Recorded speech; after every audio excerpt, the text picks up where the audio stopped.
Good afternoon, everybody. This is Congressman Mike Levin. Thank you so much for joining us once again for another virtual town hall on the coronavirus. Whether you're watching us on Facebook or Twitter or YouTube, we're so glad that you're here.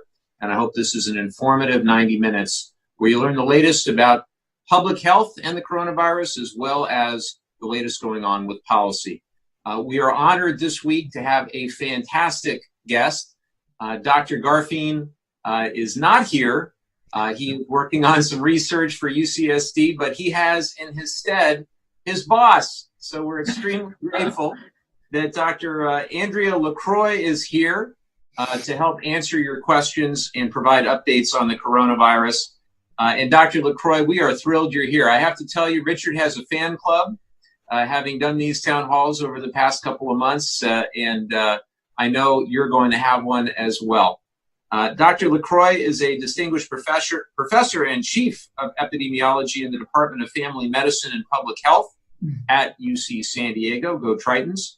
She is also the director of the Women's Health Center of Excellence at UCSD, and she's an expert on long-term observational studies and randomized clinical trials to identify preventative interventions that improve our prospects for healthy aging. She received her doctoral degree in epidemiology from the University of North Carolina at Chapel Hill, and I thank her for joining me and contributing to this town hall, even though she knows that I am a graduate of that rival school, my law school, Duke University. So thank you for putting up with a Duke grad for this week's town hall, but very, very grateful you're here, Dr. LaCroix. Thank you, Congressman. Would you like me to make my opening remarks now? Well, I just wanted to say thanks. Say hi. Okay. I had just a few brief remarks, and then I'll turn it over to you. It is obviously Memorial Day weekend, and it is a very unique weekend in that we don't have the parades, we don't have a lot of the in-person events that we normally would. And I just want to take a minute to pause and reflect this Memorial Day weekend, as we do every Memorial Day. But as we continue to respond to COVID-19, obviously, I think it's important that we think about what Memorial Day means. And so many that have served and sacrificed for this country, who we will never forget.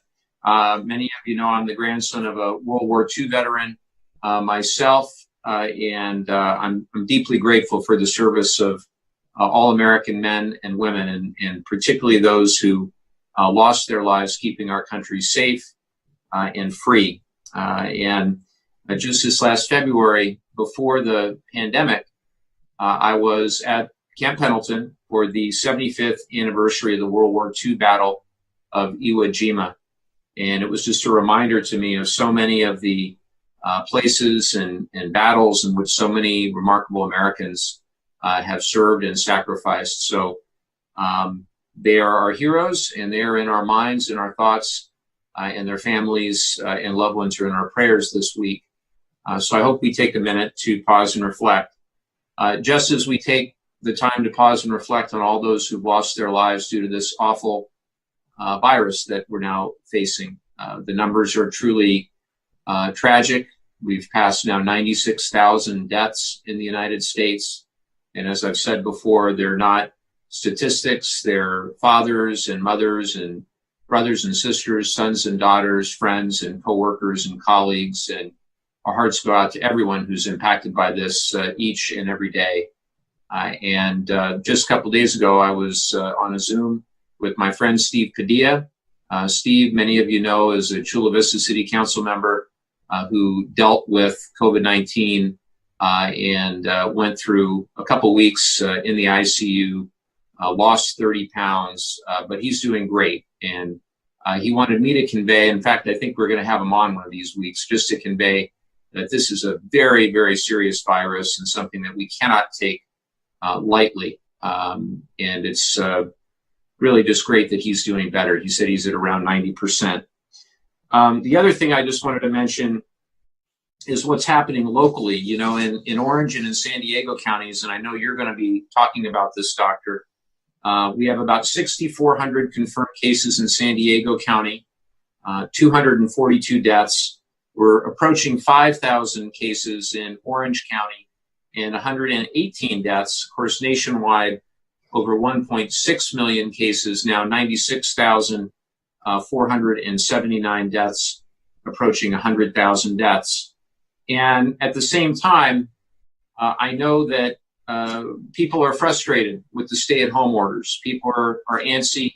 It's now been 2 months, but everything that I know from our public health experts, such as yourself, is that the actions that we took, the early measures that were taken in the state of California, dramatically reduced the rate of both infection and death. Many of you heard our conversation the other day where it was mentioned that 12,000 San Diegans' lives were saved as a result of the social distancing and the stay-at-home measures that were taken. So we know that we've done a pretty good job, that the governor has begun lifting restrictions. I'm encouraged that both San Diego and Orange counties have met the criteria for the now phase 2 and are working towards phase 3 as we look to reopen where it's safe to do so.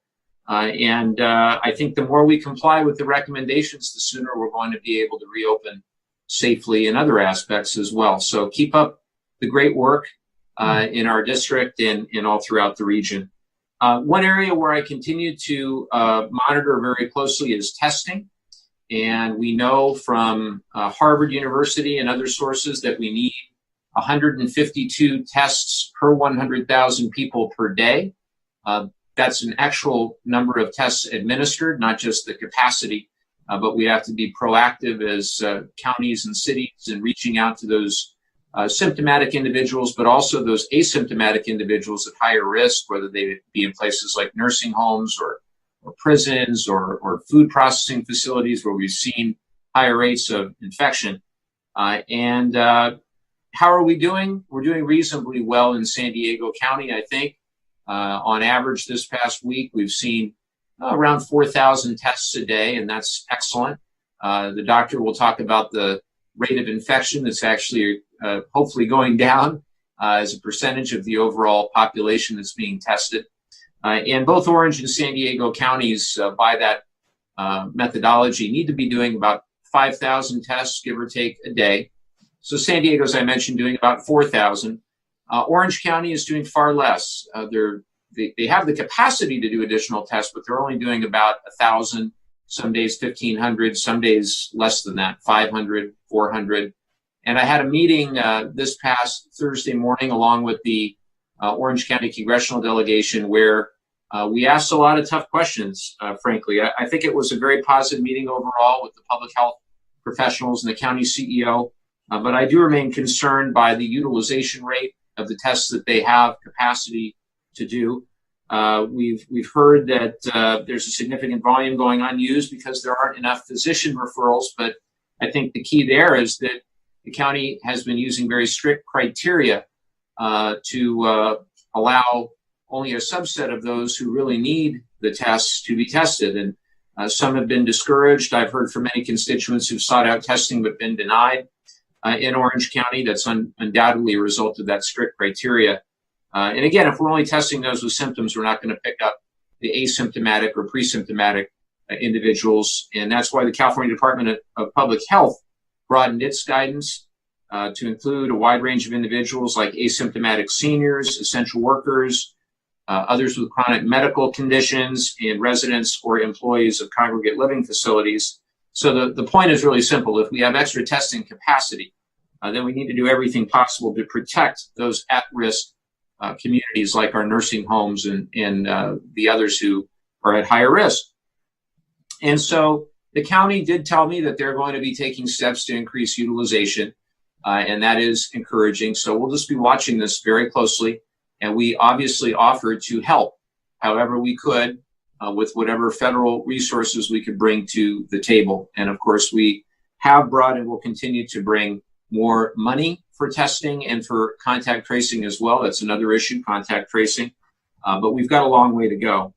As you know, if you've been watching these town halls, we've now passed in the House 5 major pieces of legislation dealing with coronavirus that goes back to the beginning of March when we passed an $8 million bill for development of a vaccine. That was followed in the middle of March with money for emergency sick leave and for nutrition assistance and to help the states reimburse Medicaid. And then at the end of March, of course, we passed the CARES Act. That's a $2 trillion bill, included all kinds of things. $100 billion for hospitals, $150 billion for state and local governments, including about $15.3 billion that came to the state of California. And that money finally has begun to make its way to our cities. Regarding our cities, they need a lot more help. Why is this important? Well, we rely on municipal funding for our frontline law enforcement, our police, our fire, our nurses, our teachers. And if those cities do not have enough money to fund basic services, then we could see a huge disruption. We could see not only furloughs, but potentially layoffs at cities. We could see disruption in major city services that we all are used to and frankly are necessary for us. And so we cannot allow that to happen. And so we need more money for state and local government. We did pass also in the CARES Act a lot more money for hospitals, more money for the VA, about $20 billion for the VA, $31 billion for educational institutions, along with money for direct cash payments. Hopefully everybody has received their $1,200 if they're eligible for it. It's not going to be the be-all, end-all, but it is an important first step, I think. The expanded unemployment insurance of $600 extra per week, and the eligibility for 1099 independent contractors and gig economy workers under the Pandemic Unemployment Assistance Program, which is administered by the California EDD. Hopefully everybody that is in need of that program has applied for it. If not, of course, our office would love to help assist. And then the small business programs, of course, the Paycheck Protection Program, which both was not perfect by any stretch of the imagination, but also helped a lot of small businesses in our district. $350 billion was the initial tranche of funds. We then, at the for our next bill, middle of April, we passed a $484 billion supplemental interim bill, tacking on another $320 billion for the small business lending program. In addition, another $75 billion for our hospitals and another $25 billion for testing. Importantly, in that bill, we put right there in the language that the administration by May 24th, so today is what, May 23rd, so they have till tomorrow, and somehow I don't think they're going to comply with what's in the law. The administration has to present to the Congress and the committees of jurisdiction a national testing strategy that deals with both standard diagnostic testing and antibody testing. So, to be continued, but I don't think they're going to adhere to the letter of the law in that interim bill, which was, by the way, a bipartisan bill. So what did we do most recently? We call it the HEROES Act, and money for state and local that I mentioned is so important. This included a lot of money for state and local government, nearly $1 trillion, but bringing it home, why does this matter to you? $300 million from that bill would go to the cities of the 49th district. Every city in the district would stand to receive millions of dollars from the HEROES Act. And that's why every single mayor in the district, whether they be Republican or Democrat, joined me calling our leadership, writing them, asking them, please help fund local government moving forward, particularly smaller cities such as we've got in the 49th district. The bill also included a lot of other things, everything from saving the U.S. Postal Service, which is in dire need of assistance right now, to ensuring that our frontline workers receive hazard pay and that they have basic workplace safety protections. And then another $75 billion for tracing as well as testing. And again, so critically important. If we expect to get the economy back on track, we've got to get the public health crisis under control. As we've said before, can't have a healthy economy unless you have healthy people. We all want to reopen the economy. We all want to get back on track. Awful numbers, nearly 40 million now applied for unemployment insurance in the last 2 months. But we have to open our economy safely. with health precautions in place, because if we don't, it's only going to prolong the crisis. It's only going to create more job loss, more businesses to close, and more economic devastation, which is why it's so important that while we all want to get back to normal, we are making decisions on the basis of science and data. We are listening to our public health experts, and we have one with us today that you'll be hearing from in just a second. Before I turn it over to Dr. LaCroix, I want to give everybody a quick heads up. Next Wednesday at 7 p.m., I'm going to be participating in a statewide town hall meeting with several of my other colleagues. It's going to be broadcast up and down the state. And in San Diego, you'll be able to see it on Fox 5, and you'll be able to see it on different affiliates up and down the state. You can go and check it out, and I hope you tune in 7 p.m. Next Wednesday. My last shout out, I have to give huge props to my friend Louise Herbert. So Louise and her group, they have made now volunteering. They have sewn over 6,300 masks. And we were able, Christy and I went and we donated some of them to the North County Food Bank in Vista a couple weeks ago. Amazing job by Louise and that entire group. I'm so proud of them. Just one example of the incredible generosity in our community as we try to get through the worst of this pandemic. The kindness, the generosity, so important. And I'm always reminded, including I was reminded earlier today by my volunteers, when you wear a mask, it's not about you. It's about showing respect for everyone else, making sure that you keep everybody else safe and healthy as well. So with that, lots more to talk about. We've got amazing questions from all of you. If you have questions, please email them to townhallquestions@mikelevin.org or have a comment in the Facebook feed. Ellen Montanari doing an amazing job, as always, reading those comments and doing just great in general, helping to organize all of these. Thank you, Jeremy, as always, for our videography and our whole campaign team. I'm so grateful to all of them. And with that, I turn it over to Dr. LaCroix. Thanks again for being here. Thank you, Congressman. And I want to shout out to Richard Garfien. I consider myself the honorary head of the Garfien fan club. So I'm with all of you. And it's a pleasure to be here today. So what I want to do just to open us up is talk about, this was really quite a week. There was a ton of news, some of it sobering, some of it encouraging. And I just want to go over what I think were the highlights for our country and also for us locally. And use that information as we talk with each other during the town hall today. So the first thing I want to call out is that there were 14 sailors on the USS Theodore Roosevelt who tested positive for coronavirus after recovering from a first infection, having 2 negative tests, and then showing flu-like symptoms and being tested again and being positive. Each crew member had been quarantined for 2 weeks and tested negative twice before they got back on the ship. It's not clear whether the sailors were reinfected or had not fully recovered from their first infection, but they were removed from the ship, their contacts were traced, and all are off the ship and in quarantine now, including the contacts. So our thoughts go out to them, and we thank them for their service. The sailors on the Theodore Roosevelt, over 1,000 of them tested positive before they docked and started to deal with that problem. The second thing I wanted to mention was there was a study done in Imperial College London using cell phone data, anonymous cell phone data, to measure population mobility in the community. And that study showed that in 24 US states, we still have uncontrolled virus spread.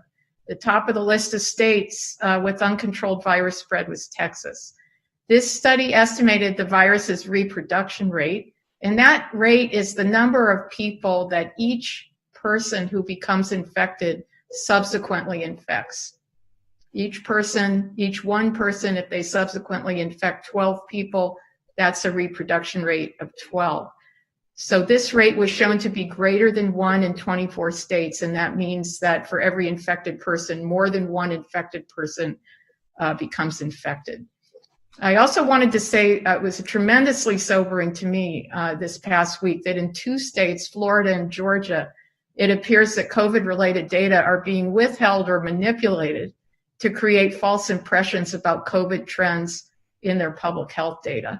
In the state of Florida, a health department manager who oversaw a highly touted COVID dashboard that she had created was fired last week because she objected to the removal of records from the dashboard showing that people had symptoms or positive tests before the cases were announced. And then in the state of Georgia, the Atlanta Journal-Constitution reported that officials misrepresented data, actually changing the days of the week to create the false impression of a downward slope in infections.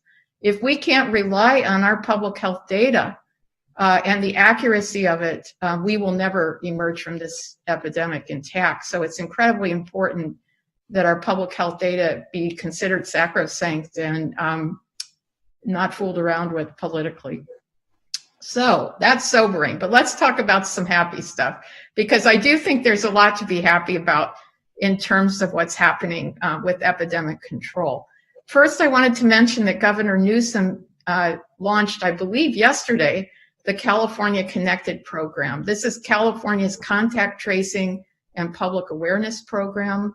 California Connected has an absolutely beautiful website. You'll have no trouble finding it, and it will orient you to how contact tracing will be done in our state. And it has an interactive map for locating places around you where you can get COVID testing. On the topic of testing, the number of tests in each day in San Diego has been increasing a lot over the last 2 weeks and is now approaching 5,000 tests per day, as Congressman Levin just told you. There's still some priorities listed on the website, but you can now get tests in many places, including CVS locations, and you can get tests without symptoms and without a doctor's order. Your health insurance will cover the cost of testing in most locations, and if you don't have health insurance, there are places you can be tested without charge. If you want a test in the 49th, you can find yourself a test now without a doctor's order and even for free. What this has allowed us to do is track the rate of COVID positives, which have declined in San Diego County. And I just want to, I'm a professor, so this is a slide from the San Diego Public Health Department website. And what it shows is the number of tests per day, the percent of tests per day that tested positive from March 26th, which is the high number, 8.2%, when we only did 1,000 tests, to 3.7% on May 20th, when we did 4,722 tests. That is a downward curve, and I think we should be cheering about it on this Memorial Day weekend. I'm very happy about it. Third piece of good news, and this one I think we'll talk about together. You've been talking to Dr. Garfien about it quite a lot. As reported by the Washington Post from the CDC made a key change to the COVID transmission page of its website, clarifying that touching contaminated objects or surfaces does not appear to be a significant mode of transmission for the COVID virus. The main mode of transmission for COVID is person to person, and that's why it's a good idea to wash your hands a lot, and even after handling packages and wiping down surfaces. But the main way to prevent COVID spread is person to person. We do not need to be OCD about alcoholing everything that we see. Far more prudent for us to think more carefully about our behavior when we're out and about around people. The last thing I just want to mention is that in the past week or two, there's been publication with and without peer review of reviews of the effects of masking and its potential for preventing spread of COVID-19. When the masking was announced by CDC as a recommendation, it was really done so sort of politically, and we were told, even Dr. Fauci wasn't sure it should be done. But it turns out that with these emerging evidence reviews, that a letter was signed by over 100 scientists and sent to all 50 US governors to promote the use of masking, because they really show that it can be helpful. And I want to just talk to you about one other thing, which is kind of fun, and that is that a hamster experiment was published this week, conducted by a microbiologist in Hong Kong on the topic of masking.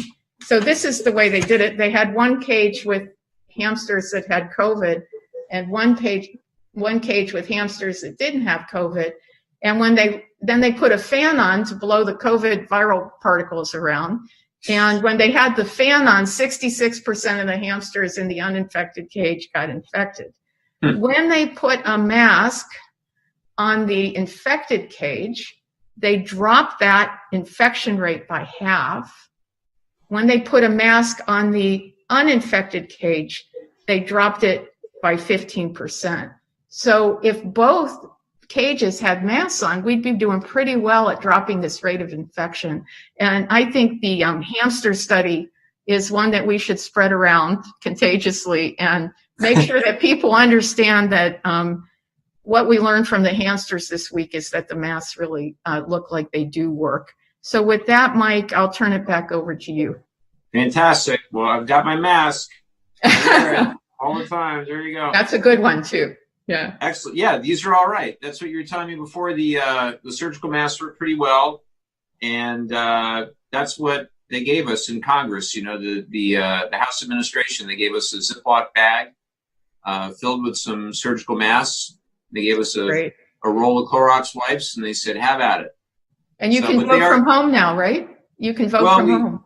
Yeah, we passed the proxy voting a week ago, and what that allows is for me or my colleagues to be able to select a proxy and basically a proxy, I don't even like the term because it really is a directed vote where, you know, you're writing a letter to that person saying, here's how I want you to vote on X, Y, or Z. So we'll see how it goes. And, you know, I think at the end of the day, we want to get back to Washington and back to a standard course of events as soon as we can. But I think it's a 45-day window that they're allowing this. And it's, as you know, it's the first time it's ever been done in American history to allow it. But you know, I'm a big believer in the institution of the House, and doing things, in person is important. But obviously, so is the health and well-being of my colleagues, and putting people unnecessarily at risk during a pandemic doesn't make a whole lot of sense when there are perfectly acceptable ways to move forward with proxy voting. We have a huge number of questions. We're going to get through as many as we can. Okay. John and Carlsbad asks, is Congress looking at any legislation that will include the stipulation that any positive test or treatment for COVID-19 will never give an insurance company cause to deny coverage? Well, the good news, John, is that the Affordable Care Act is the law of the land, and it says that you cannot be denied coverage if you have a pre-existing condition. So it is really important that we do everything we can to protect the Affordable Care Act and protect coverage for those with pre-existing conditions. Now, the Trump administration is in court right now, even in the midst of a pandemic, trying to dismantle the Affordable Care Act. And if they get their way, you may not be covered. Pre-existing conditions may not be coverage for pre-existing conditions may no longer be protected. And that's one where the president's rhetoric does not match the reality. The reality is they are going after the Affordable Care Act, and with it, it's coverage for protection of all of those with pre-existing conditions. It's unimaginably cruel, and I'm going to do everything I can to fight to protect that coverage. That includes, of course, people that have tested positive for COVID. And you should know that in the HEROES Act, we cover the cost of treatment for COVID, where prior we covered the cost of testing. We now, in our bill, cover the cost of treatment as well. That bill is sitting on Mitch McConnell's desk, and of course he's decided, as he says, to take a pause. I don't think the American people want to take a pause these days. I think that the virus is not taking a pause. The economic crisis is not taking a pause either. So I hope that McConnell won't take much of a pause for much longer. Here's a question for both of us from Eric in San Juan Capistrano. What enforcement mechanism will be in place once contact tracing is rolled out? What if someone tests positive and they don't stay home, take all precautions, and protect others? How do we ensure they are not exposing others? It could be life or death for many. It's a great question. I think at the end of the day, enforcement for contact tracing will be done on a state and local level, just as the other guidelines are enforced at the state and local level. However, what I can tell you is that Congress has taken contact tracing quite seriously. We included, as I mentioned, in both the interim bill, $25 billion for testing and tracing, and now in the HEROES Act, an additional $75 billion for testing and tracing. I'm encouraged by what I've seen from the state of California with regard to contact tracing. Pursuant to the state guidelines, both Orange and San Diego counties should have somewhere between 400 and 500 contact tracers. I think San Diego is doing pretty well. I think Orange County has some room to grow with regard to its contact tracing. Anything else on that, Dr. LaCroix? Just that this is an opportunity for us to raise each other up. We really have to rely not on punishment, but on good citizenship of our neighbors and their sense of responsibility to themselves and their families and their neighborhoods and communities to stay home if they test positive. And if you receive a quarantine order or somebody you know does because they've been exposed to someone who's tested positive, there are services to help them stay home. I think what's a positive thing too is you can go and get tested now. We don't have to wait for 14 days and see if we're going to get sick. We can go and get tested. You can get tested more than once if you need to. So hopefully you'll never get the call, but if you do, step up and do the right thing for yourselves and everyone in your community. Thank you for that. Here's a question for you, Doctor, from Lori in San Clemente. Actually, excuse me, I think this is for me. Lori asks, I feel fortunate to be retired and have a federal pension. Are we secure in expecting our pensions to continue, or is there a movement afoot to reduce spending that would affect federal annuitants? Well, Lori, we are working on that. Part of the HEROES Act does try to protect what's called the Pension Benefit Guaranty Corporation. And look, what we have seen even before the pandemic, you've got a lot of workers and retirees that have really hurt the multi-employer pension plans that so many federal employees rely on. We know that those are very important plans for a federal workforce, and we're going to fight to ensure that the benefits that they were promised are available to them once they retire. Remember that those retirees, they spend the money in those pensions a lot of time, bringing back significant return to our economy. Some of the studies that I've seen suggest that it's vitally important, as a matter of fact, that those retirees have that retirement security, and that it's a tremendous benefit to the economy. But the HEROES Act does include several provisions around these pensions, and we're going to do everything we can to try to work with our colleagues across the aisle and work with those government employees that are impacted by all of this and come to some sort, I hope, of compromise and agreement on something that's best for all involved. But I'm very grateful for that question. Here's a question for you, Doctor, from Bill on Facebook. How can we know the extent of the threat and how much and for how long we need the quarantine without testing a significant number of randomly selected asymptomatic persons? Well, Bill, you asked the question of the day because we've really been hammering on that one today, and I think it's worth talking about it in two different ways. One more global and one personal, because the world is opening back up again. So the good news, as I told you, at least in San Diego County, is that we're now testing thousands of people every day. We're working our way up to a goal of 5,200 people, including those who are asymptomatic and living all over San Diego and Imperial counties, many parts of California. Orange County, to our almost 5,000 tests a day, is only doing about 1,000. So lots of room for parts of California to get better. The more we test, the better we can monitor how the community spread is occurring and what that R0 factor is that I talked to you about at the beginning. And that relates very much to what Dr. Garfield's been talking to you about in relation to flattening the curve. You cannot flatten the curve unless each infected person infects less than themselves over again. It's very important for driving the virus down to nothing. On the individual level, though, you're not going to go outside and say, what's the R not today? You know, how many people around me have the virus? And so on that question, I want to encourage you to go out and read a blog by the immunologist and professor of biology at UMass Dartmouth named Aaron Bromwich. There's been a widely circulating blog called The Risks, Know Them and Avoid Them. And what Dr. Bromwich does is give us sort of a formula for understanding our personal risk if we're out and about in the community. He says that the formula is that successful infection equals exposure to the virus, the amount of virus that you're exposed to by time. And he explains that if a person coughs or sneezes, there are 200 million viral particles that go everywhere if a person coughs or sneezes without a mask on.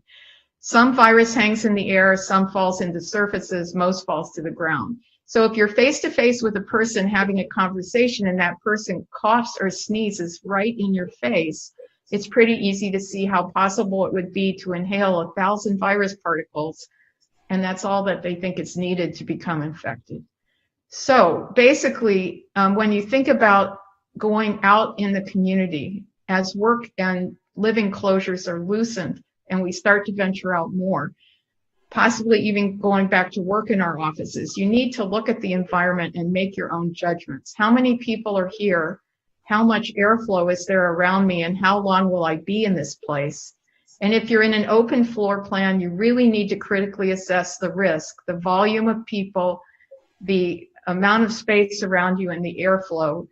And if you're in a job that requires face-to-face talking or even worse, yelling, you need to assess the risk. I think that's Dr. Bromwich's code for try not to stay in a place like that very long.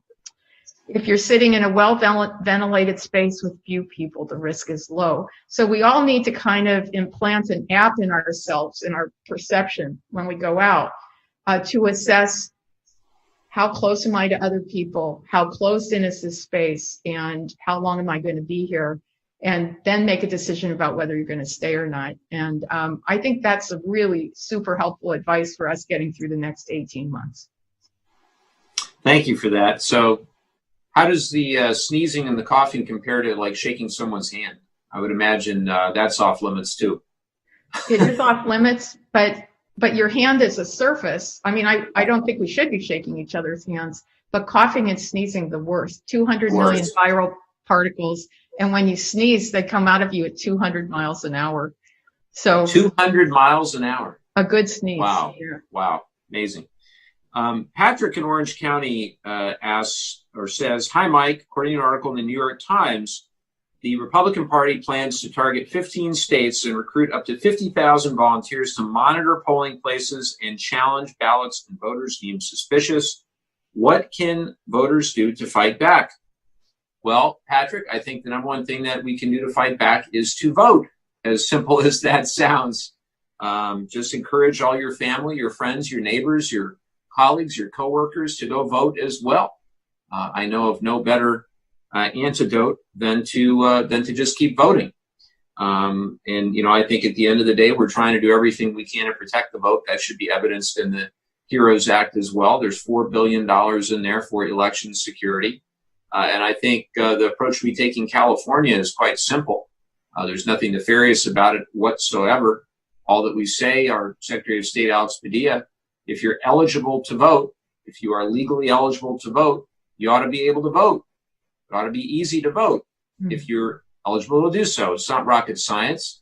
What we saw in Wisconsin recently, where people were choosing between their health and their ability to vote, was unacceptable in the United States of America. And so that's all that we advocate for. And to the extent that we want vote by mail, it's so that people don't have to make that choice between their health, their safety, and being able to exercise their right to vote. And at the end of the day, there is no evidence whatsoever that vote by mail has anything to do with widespread voter fraud. There's the best study I've seen from Loyola Law School that suggests that it's quite the opposite, just no evidence whatsoever. So we'll see what happens in the Senate, but we certainly passed it in the House. And I think it's important. There is a hotline, 833-DEM-VOTE. It's a voter protection hotline, and also I Will Vote Both of those are great resources that, if you ever see anything with regard to misconduct or other election security issues, you should contact that number or go to that website. Here's a question for you, Doctor, from Sudepto in Del Mar. Dear Mike and team, really appreciate the town hall updates and the work you're doing in the community and at Congress to help us through the COVID-19 situation.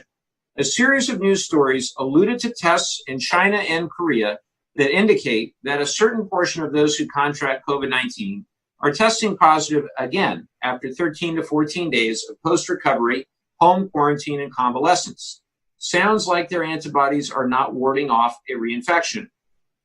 How should we interpret these reports?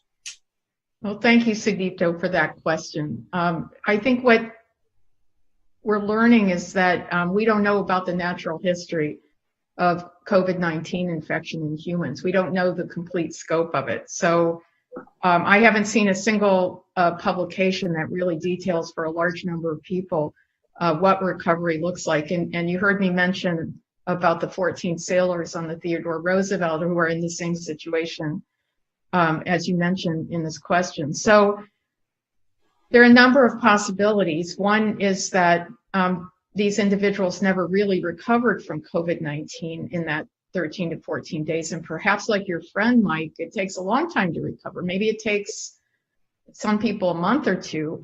Maybe your viral load is going up and down, and therefore you can test negative a few times and still test positive in the future.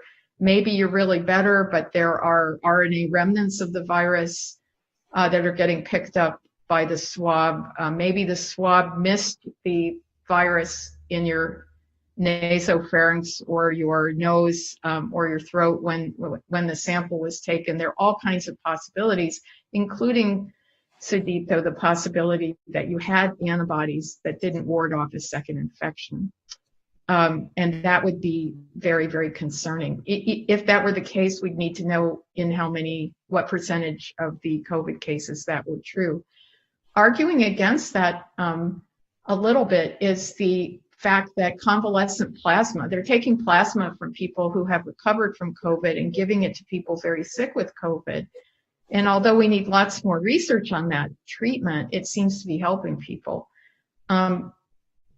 Maybe not making them immune, but helping them recover. And the last thing I want to say about this is the Koreans investigated I think it ended up being over 200 cases of what they thought were reinfection, and decided that they had misinterpreted what that was. They reviewed the Korean Centers for Disease Control equivalent reviewed those cases, and it was determined that they were likely a result of the virus going dormant and then reemerging. And then of the 790 contacts that interacted with the supposed reinfected cases, none of the contacts developed COVID due to those close contacts. So there was no continued contagion. So we're still learning a lot. And you ask a great question. And I think that we should not assume that if we get COVID and we're recovered 14 days out, that it's completely over for us. It's not just a bad cold. This is something that may take a while for some of us.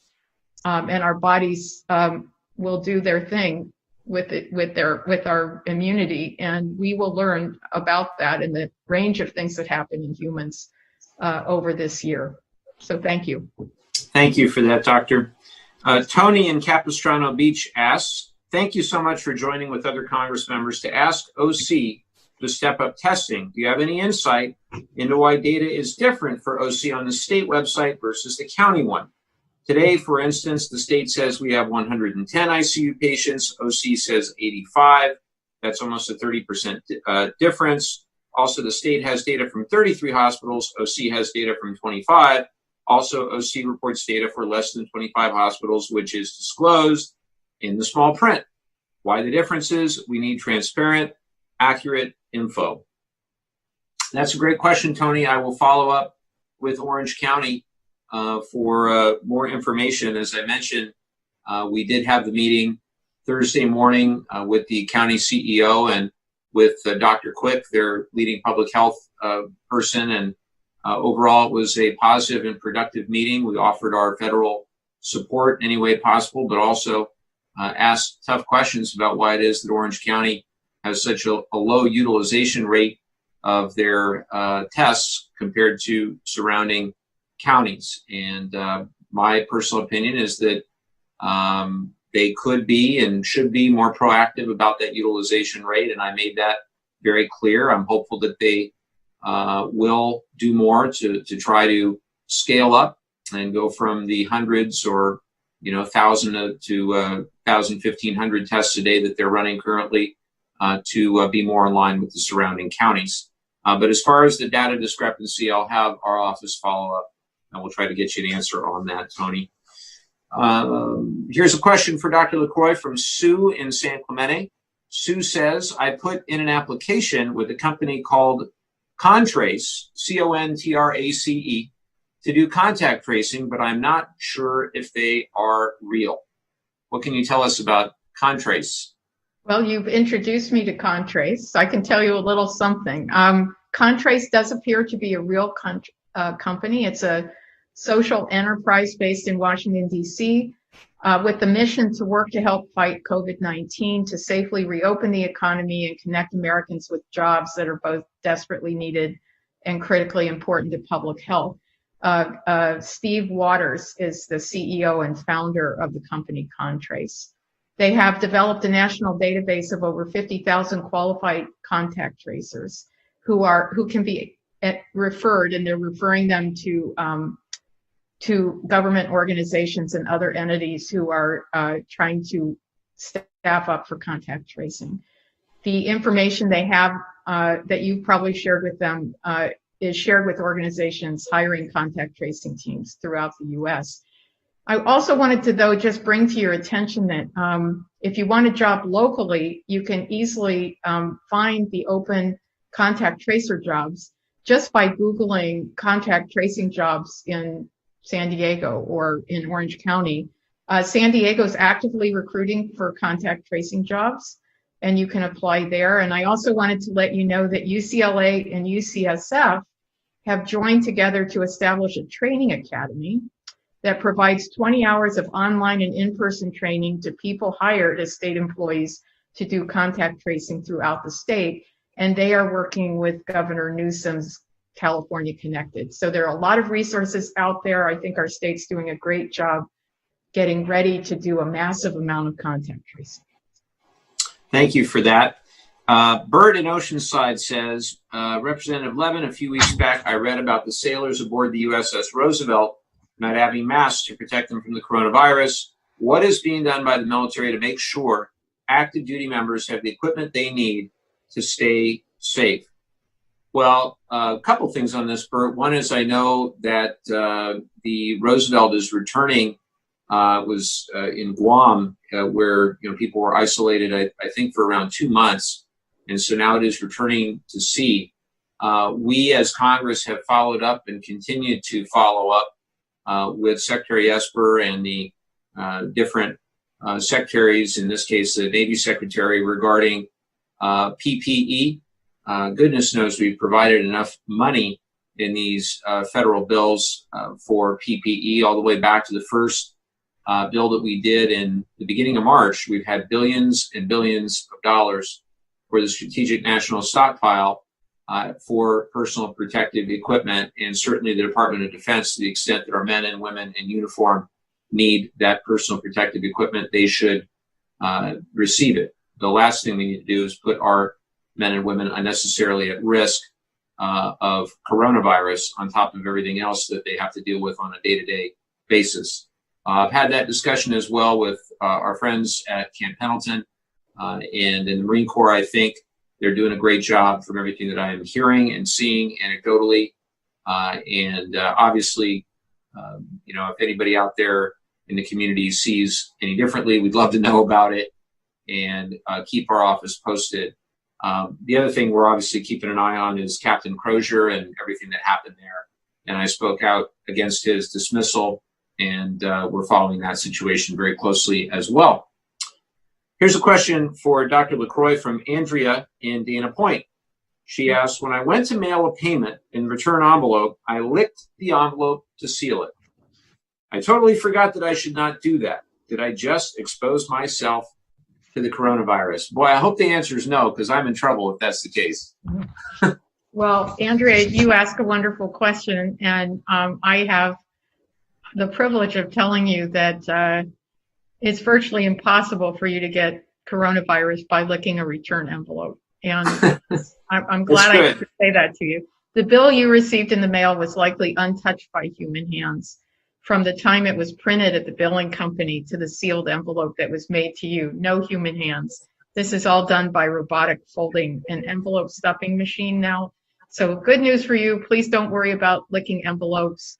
And I also don't think that by the time your licked envelope gets wherever it's going, it's a danger to anybody. So not that I love licking envelopes, but you're A-okay.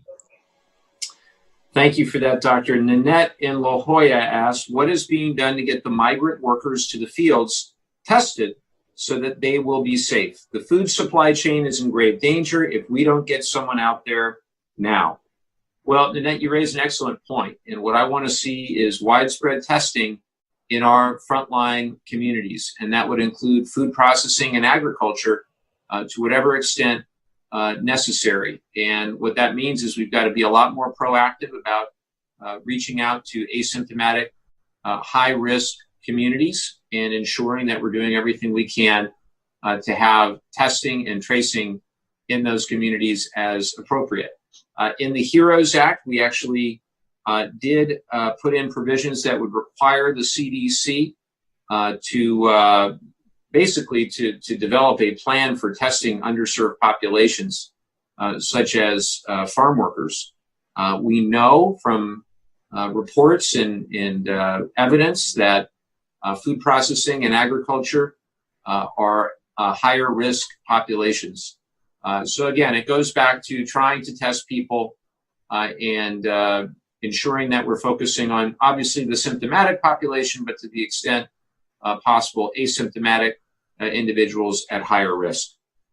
Here's a question from Jamie in Cardiff for you, Doctor. She says, I saw in the news that a hospital in Atlanta is doing a trial on whether remdesivir combined with a rheumatoid arthritis drug, I think she means, could provide a 1-2 punch to knock out COVID-19. I currently take a drug to control my rheumatoid arthritis. Could that help provide some sort of protection if I am exposed? Okay, good question. You don't mention what drug you're taking, but that's okay, because I think the answer would be the same. There is a randomized controlled trial going on evaluating the safety and efficacy of a treatment regimen for the investigational antiviral drug remdesivir plus the anti-inflammatory drug. And you're testing my pronunciation here, and I'm famously bad at this, but baricitinib. It's a anti-inflammatory drug for people with rheumatoid arthritis, and it's begun and it's currently ongoing. Eligible participants will receive the baricitinib tablets orally and intravenous remdesivir or placebo of both drugs. And so the answer is we don't know if your medicine might keep you from getting or help you if you did get COVID-19. But the other thing I wanted to say that I think is a great piece of news is I went to the clinicaltrials.gov website the other day to prepare to give my lecture to the undergraduates. This was last week, and this week I went again. There are over 1,600 registered clinical trials now studying one or another regimen for their ability to prevent, treat, or lessen the severity of the course of COVID-19. Things are moving so fast, and we should be optimistic, I think, that some portion of those studies are going to change the situation for us a lot over the next 12 to 18 months. Well, hopefully soon. Hopefully soon. Hopefully on the early end. Mark on Facebook asks, seniors are at risk for COVID and now stuck in their homes and will probably remain sheltered in place until a vaccine is available. Many are on CalFresh food support and cannot use their EBT cards for grocery delivery. I don't understand how this is a federal restriction, and yet some states, such as New York, can have grocery delivery and use food stamps. I understand California has asked for relief from the federal government, but has not yet been allowed. Can Congress address this so California and other states can move forward? Well, according to California, as of the end of April, you can use your debit card, EBT, for the CalFresh program to buy groceries online at Amazon, at Walmart, and other places, which is positive. I totally agree that we need to do more generally as it pertains to nutrition assistance for the reasons you just provided. And we put in the HEROES Act a 15% increase to SNAP, to nutrition assistance programs. And so I'm a strong supporter of that, and will continue to fight for that. And I would recommend, to the extent that the state is trying to implement the use of the delivery services, that we continue to engage with them about other services that might be used by our senior population, so that people can get food without delay. Here's a question for you, Doctor, from Jeffrey in Dana Point.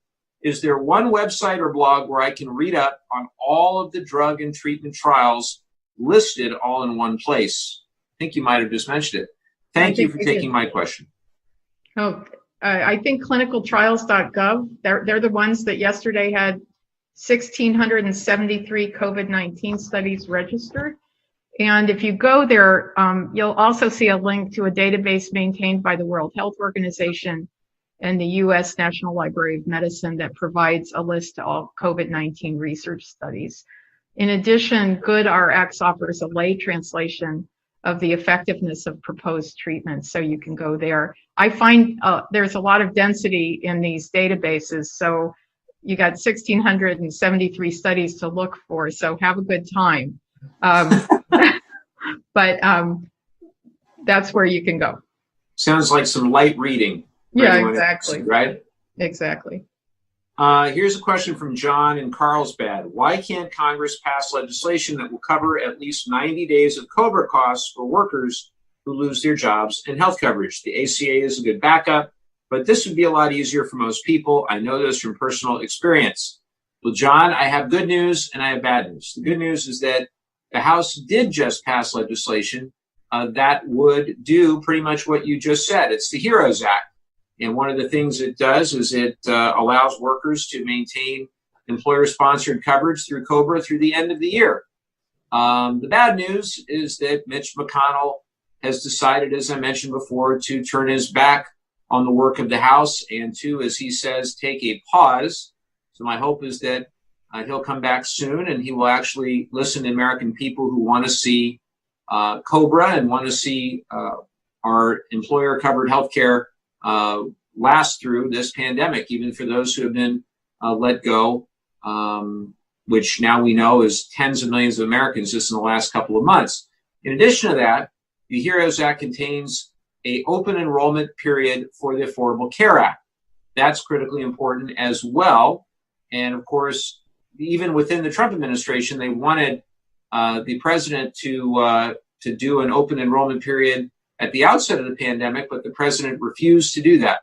Heaven forbid they should admit that the Affordable Care Act actually provides good benefits to the American people. Of course, they're busy trying to undermine it with lawsuits and all the rest. But there is an open enrollment period in California as well, under Covered California, thanks to our leadership in Sacramento. Here's a question for you, Doctor, from Sally in Del Mar. Sally asked, when I had the flu last year and tested positive for influenza A, my doctor put me on Tamiflu, and that cut my symptoms in half in about 48 hours. Are there drug trials happening for medications that could possibly do the same thing for COVID? Thanks, Sally, for that question. The first question I asked when I found out about coronavirus was, does Tamiflu do any good? Because it is an antiviral.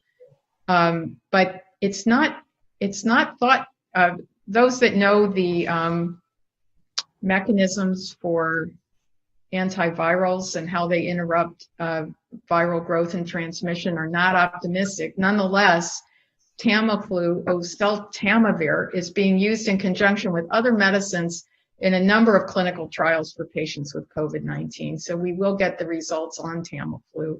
They're testing whether short-term treatment will reduce length of illness, complications, and the rate of death in COVID-19 patients. Someday we may have a Tamiflu-like medicine to ward off COVID-19. I'm betting amongst those 1,673 registered trials, there's some other drugs that may be like Tamiflu for COVID-19.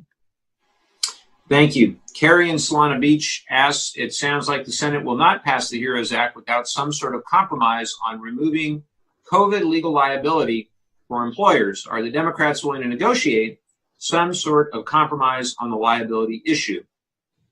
Well, look, I think first and foremost, we have not seen any sort of good faith effort to negotiate from Mitch McConnell and Senate Republicans. And as I've said time and again, I don't expect Mitch McConnell or Senate Republicans to agree with every word of every page. There's 1,800 plus pages of the bill. And to the extent, however, that he again said they're going to take a pause, turn their backs on what we did in the House, that I think is going to meet a dead end of an overwhelming majority of Americans, Republicans and Democrats alike, who need help. Our cities, our counties, our states need help. Our frontline first responders, police, fire, teachers, nurses, they are going to need help. 40 million Americans who filed for unemployment insurance over the last 2 months, they're going to need additional help as well. So I'm more than willing to entertain good faith discussions. Now, what I don't want to see happen is I don't want to see the Senate and Mitch McConnell specifically try to, do things that are just designed to undermine workers, where they're unfortunately not looking out for workplace safety standards, but they're trying to pass blanket liability reform, things that ultimately are going to be very, very bad for workers. I think we've got to have tighter OSHA protections, workplace protections, and that's why we stood up for those things in the HEROES Act. So I'm going to stand up for workers. I'm going to stand up for families. I'm going to stand up for small businesses and for our heroes. That's why we called it the HEROES Act. And I hope that sometime soon McConnell and the Senate will agree to good faith negotiations. Here's a question from Seth in Cardiff for Dr. LaCroix. I had to take my car into the dealer for a repair recently. The mechanics all wore masks, covered the seats, and also wiped down the steering wheel and shifter when I picked up the car. If one of the mechanics was infected, should I worry that there could be COVID-19 in the air conditioning system, like with Legionnaire's disease? I think that's such an awesome question. I mean, you're really thinking about all the possibilities, and you're challenging us to think about them too. My feeling as an epidemiologist is this. If you're worried that there might be COVID in the air conditioning system, which is unlikely unless they had their head down in there and were sneezing and coughing in it while they were fixing your car, this is what I would do. You've already got a sanitized interior. I'd wear my mask on the way home, roll the windows down, and go about 60 miles an hour with the air conditioning on until I felt safe again. That's what I would do. Because I think all the ways except for person-to-person transmission are difficult to get COVID from.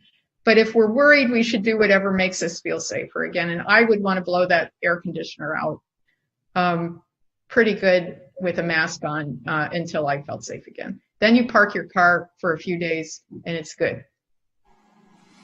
Thank you for that.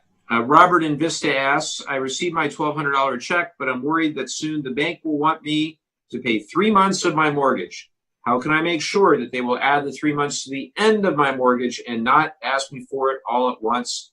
Thank you for everything you do. Robert, that is an excellent question, and I am deeply concerned about this. You know, Governor Newsom has negotiated with these big banks, but it does no one any good, particularly if you're out of work, to have to pay a lump sum payment all at once. What good is forbearance if that is the case? So my hope and what I'm going to push for, and I know what my colleagues in the House are going to push for, is that the state of California and the major banks can come to another agreement that will not leave renters or homeowners having to pay some huge balloon payment. My friend Darren Soto, a representative in Orlando, Florida, in that area, he has a bill that would tack on those payments and just lengthen the loan, at the end of the loan period. And I would hope that we'd be able to work with our lenders in that fashion. And I had a meeting with the VA home loan program, and that's certainly what they're recommending for our veteran community as well, who have VA and FHA home loans. We've also done a lot in the HEROES Act. I know I sound like a broken record, but there's a lot of money and a lot of resources in there to protect both renters and homeowners who have fallen behind, everything from emergency rental assistance to additional assistance with mortgages. So I'm very hopeful that those provisions will make it in to the final bill that is negotiated between the Senate and the House. Here's a question for you, Doctor, from Jessica in Del Mar. Jessica asks, I take lots of walks around my neighborhood and along the beach. Should I be leaving my shoes outside in the sun after each walk? Will that kill the virus, or do I need to Clorox wipe the soles before I bring them into the house?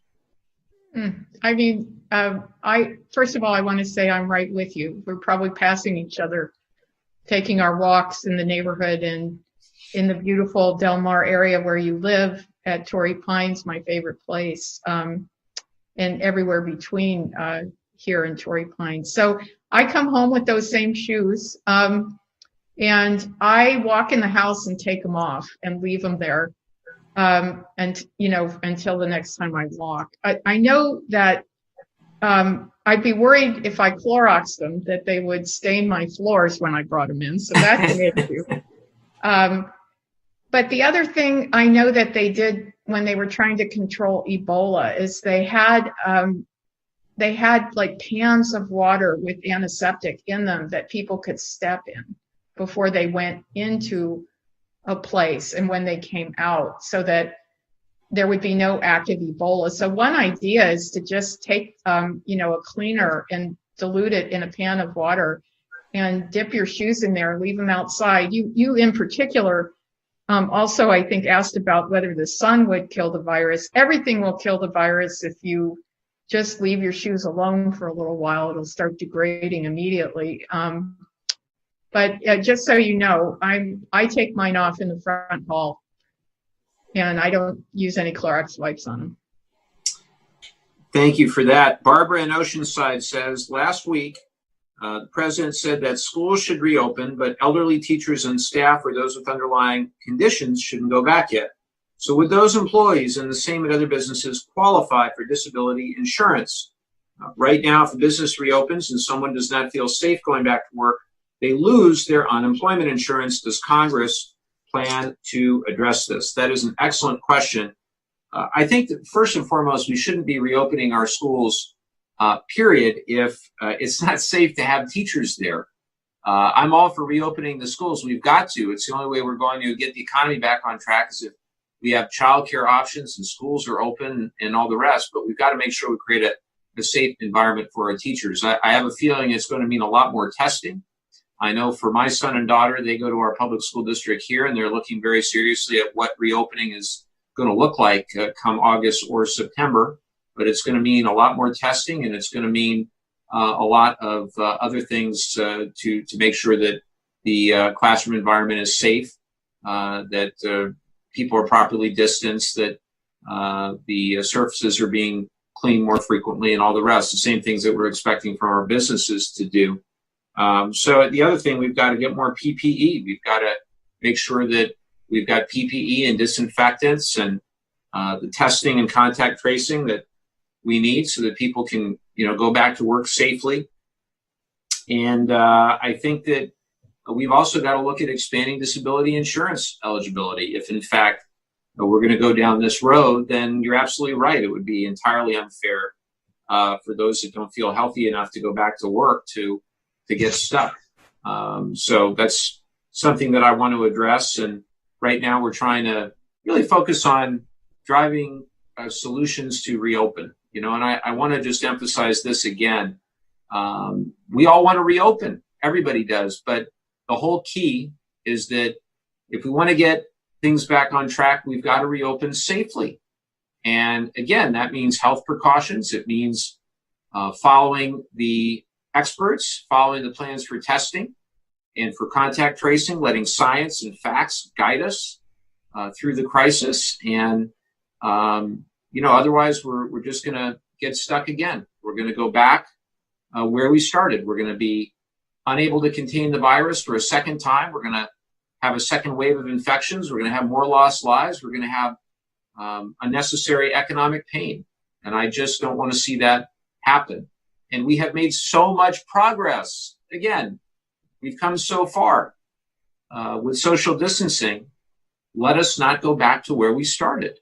So that's the great hope. A lot of terrific questions. We want to thank you for all those questions. And for those that didn't get their questions in this week, we will record them and we will put them in the queue for next week. But I now wanted to let Dr. LaCroix have any closing comments that you might want this week. Thank you again. You were fantastic, by the way, and count me in as one of your newest fan club members. We love Richard too. We love Richard too, but you're giving him some stiff competition. Thank you so much. I hope people have a wonderful Memorial Day weekend. I did research one other question. If you don't mind, I'd like to answer it. Go right ahead. Go right ahead. Okay. It's Barbara in Oceanside, and she asked which antibody tests are currently approved and accurate. That was a great question. And I'm going to give to Congressman Levin's staff a link for you to go to. But it's such an interesting story. I'd just like the reviewers to understand what's happening in our country with antibody testing. So what happened was that the FDA in mid-March put a policy in place that allowed over 180 antibody blood tests to be sold and distributed in the United States without federal review, but with certain conditions for manufacturers, that they had to notify the FDA what they were doing, perform self-validation studies, and carry a label saying that the product was not authorized and incapable of diagnosing COVID-19 on its own. So we have 180 antibody tests on the market distributed in the U.S. without much review at all. That policy changed on May 4th, giving test makers of active products 10 days to submit applications for review. Why? Because it was chaos out there with antibody testing, and nobody knew if any of the antibody tests that people were getting were valid. Nobody knew what they meant or how to interpret them. Still, over 200 antibody tests are currently the subject of pre-EUA, which stands for Emergency Use Authorization, or under EUA review by the FDA. The answer to your question, Barbara, is that 12 antibody tests, 12, have passed the FDA's emergency authorization process. And the agency is also working with NIH and the Centers for Disease Control to independently validate certain of these tests. So we do not know what's going on with antibody testing, but we're at least now having an FDA fully functioning to evaluate the tests, and things should get better in the future. Thank you for asking that question. I hope everyone has a great and safe weekend. If you, install that app from Dr. Bromage in your own self, and keep yourselves out of trouble. Good idea. Good idea. Couple last things. One thing I try to do during all my town halls is share the number.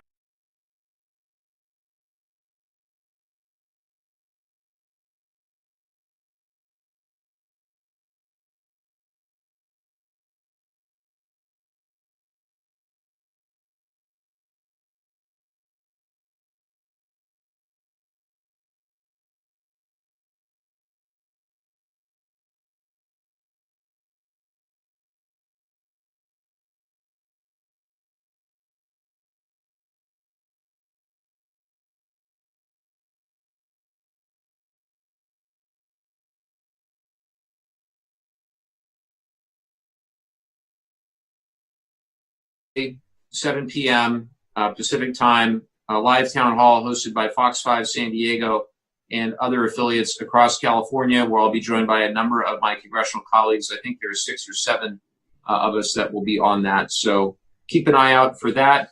I hope everyone has a safe and healthy and reflective Memorial Day on Monday. I have thoroughly enjoyed our inaugural town hall with Dr. LaCroix. I look forward to seeing you again soon. And until then, please follow those guidelines. We've come so far, and things are getting better. With your help, that'll continue to be the case. So thanks again for tuning in, whether you're on Twitter or Facebook or YouTube. We're glad that you're here, and we'll see you again next week. Take care.